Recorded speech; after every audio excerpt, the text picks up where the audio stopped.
Ja man tik ir tas darbs, ko es citu varu izdarīt. Krustvārdu Mīkls un televīzors tātad dienu man jāvadīja. Es skatījos vienu vakar Latvijas seriālu vienu, kad meža zāģeti vīri tos kokus. Es domāju, ka man atlaidus vai pasta, ka nepiemērotu mūsu tēvu viena diena. Veselu ziemes gāja mežā, roku zāģa tēvu laidu koks, zāģei no celma nost. Tāds saucamas cūpriedz ar tādiem zariem, kamēr tos viss atsiet. Brīnās, ka tagad vairs nevar pakustēt. Vīri nometuši, lieli vīri nometuši praķis ar spēku valga zāģi, lai tu vari nozāģēt uz ceļiem zemes sniegā. Un man knapi 20 gadi un visu ziemu iet. Un ne jau kārtīgs drēbs, ne kārtīgi apav, nekas nebija 49 gadu. Nē, tas bija 48, 49 ziema. Nāko ziemu, lai nebija jābrien pa sniegu. Labi sabērtuva tonnam pārlāpsai graudz. Saucas tās, bija vēl vācu baraks, bet tie bija pebērti pilla graudiem, ka bija jānodod. Un tā vismaz zem jumta bija kaut kā tonnam, bija jāšķipele, bet bija zem jumta, nebija pa sniegu jābraudā. Un tu bija nederīgs padomu valsti un darbu, tu nedojīt nekur. Var kāpt koka. Un padomu laikā nebija visiem darbs? Darbs jau bija, bet tēvs strādāja līnija tehniska mezglā pa priekšnieku par telefonu līnijām, un es strādāju kā telefonists. Un, kad neuzticams mūs atlaid, bet cik mēs gribētu Zviedriju braukt, mēs taču bija neuzticami. Un tas nebūtu nekas, ka tev atlaiž, bet tad bija rajona laiks jau sākās. Iestādes visās, bet tev neņem nekur pret. Viena vieta vai tiek pa blatu tiekša, kino kasieris tāda bija, visur jau bija priekšnieki, bija komunisti tādi. 2 vakarēs bija pa to kino kasieru, viņam ir ziņš, sveiki, nevar strādāt. Nu. Aiziet uz grāmatnīcu, tur gribēja. Nevar, neder. Un tāpēc, ja man uzliek to mežnormu, ka un apakšu uzrakstīts, ja neizpildīs, tad draudz cietumsods. Tā bija, un bija tāda, kam bija zirgi un saimnieki, uz tiem bija atkal jāizvecīt tur. Un bija tāda, kas nebija izpildījis, kur ielikt cietumai. Ka tu to neizpildīji, kas tev jādara.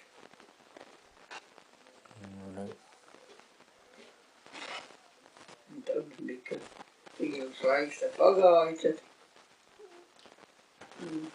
kā telefonists ne, bet pats te var strādāt. Man jāizstājas kamjaunatnē. Labi, pirmonizācija man uzņēma aiziet uz biroju, kur jāapstiprina, man nestiprina. Kamjaunatnē atkal nevar tikt. Pirmais sekretārs to pirmā reizi nebija, otra reizi, ka tas arī bija volejbolista tik. Kamjaunatnē pa blatu tiekšu, var teikt. Beigas man bez laika izsvieda halāzi.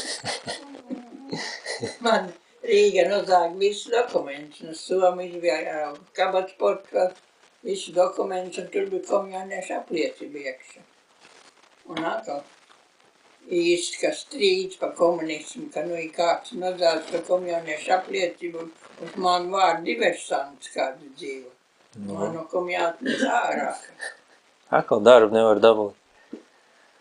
Nu tad pa blatu es tiku tai biedrībai iekšā. Pirms tam jau es gribēju tikt biedrībā, lai tiek uz tirdzniecības skolu uz Rīgu.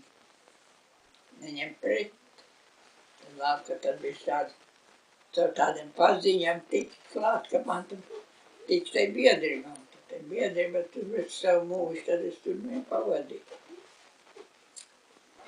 Jūs pieķērvēt tad, ka uz to Zviedriju, ka brauc?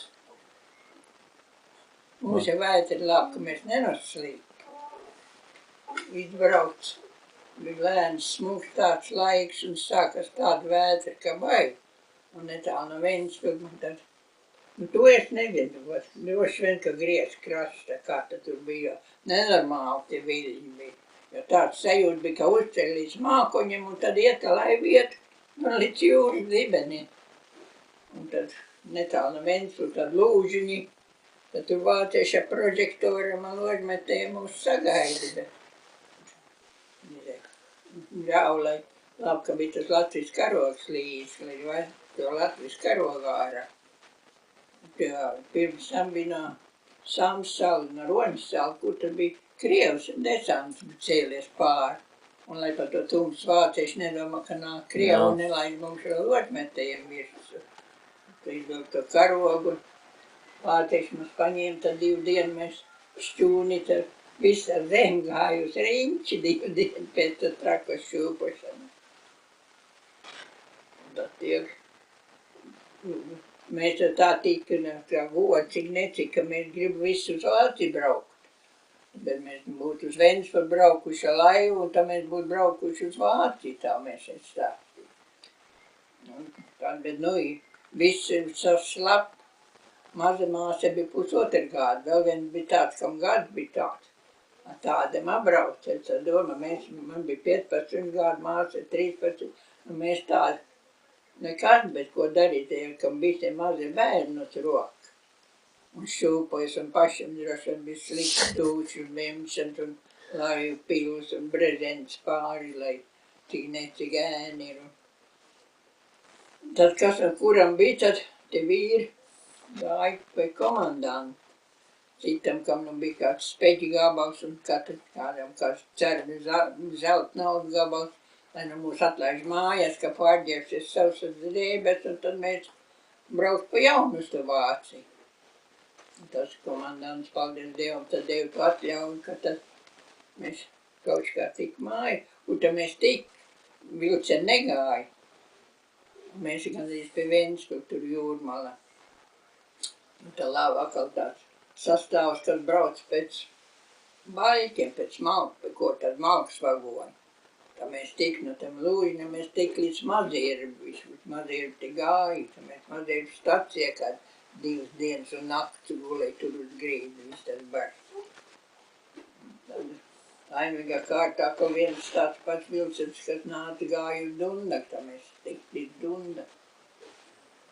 Bet jūs jau vairākas reizes tur mēģināja tikt pāri, ne?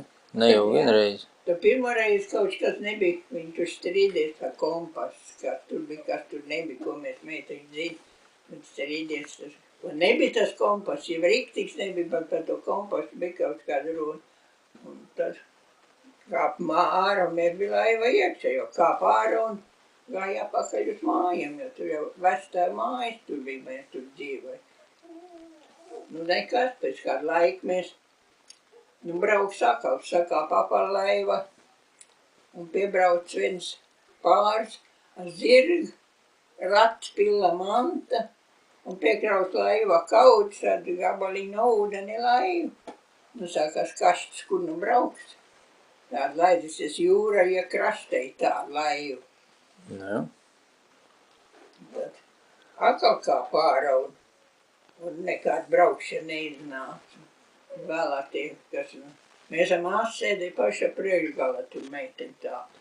Un tur vēlāk, kā tā sieva teikusi tie kādi rīdnieki, kas tie bija, tur nezinu, tiem jau zemnieki, tiem bija jāmūk kaut kur. Tad tas sievi teica tam vīram, te tik papiņi jāšauji. Labi, ka nešauji, ka dzīvi palika. Un tad atkal vien vakar, iet laivu pēc laiviet prom, lēns, smuks laiks, un tā es atbraucu uz mājām te un kas te vecamāte un tante bija vīri paņēmuši vārti, vācis uz ielu un aizveduši uz Vāciju projām, tas bija. Un tad Anna dzīvoja, tajā vecas mātes palika un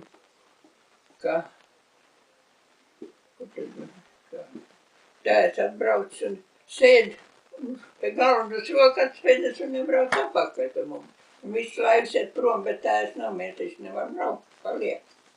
Ka mēs brauc 3. reizi, vien tante teica, ja jums lemts būs dzīvot, jūs nekur neatbrauks. Un tā mēs nekur neatbraukt, tik liels blamieris mums iznāk. Pēc tam viss nelaimes sākās. Mums jau nekāda vajadzība nebija, nekas tēvs nebija, ne aizsargs, ne policists, nekas nebija. Tik Krievs nāks, nu, joki nebūs, labāk brauks projām. Un tie, kam zem dēgi, nu tas pats, ka tas laivu īpašnieks bija, tas tam jau laivu palika tur pie vāciešiem. Tas ar citu laivu tomēr aizbrauc projām.